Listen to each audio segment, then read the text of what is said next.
दिल चाहता है, याद है, 3 दोस्त Goa trip, perfect plan, Aamir Khan का एक मूड खराब हुआ और पूरी ट्रिप की वाइब हिल गई। एक चीज एंड सब इफेक्ट हुआ। मैक्रो भी एग्जैक्टली ऐसा ही होता है। ट्रम्प ने अगस्त 2025 में इंडिया पे 50% टैरिफ लगाया। वॉशिंगटन में हुआ, तुम्हारे घर से हजारों किलोमीटर दूर।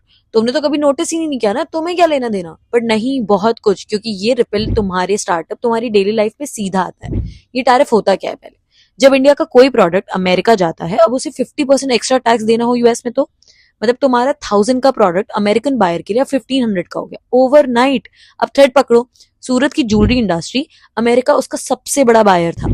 टैरिफ के बाद अमेरिकन बायर्स ने ऑर्डर कैंसिल कर दिए। सूरत में हजारों जॉब्स गई। लेकिन ये सिर्फ एक्सपोर्टर्स का प्रॉब्लम नहीं है। तुम्हारा D2C ब्रांड कोई भी हो, स्किन केयर, फैशन, फूड, और अगर यूएस मार्केट में कभी जाने का प्लान था, वो प्लान अब सिग्निफिकेंटली हार्डर हो गया।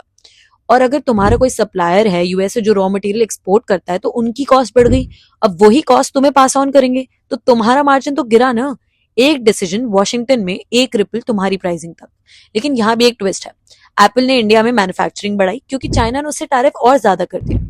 आईफोन एक्सपोर्ट्स इंडिया से यूएस 76% जब्त कर लिए अप्रैल 2025 में।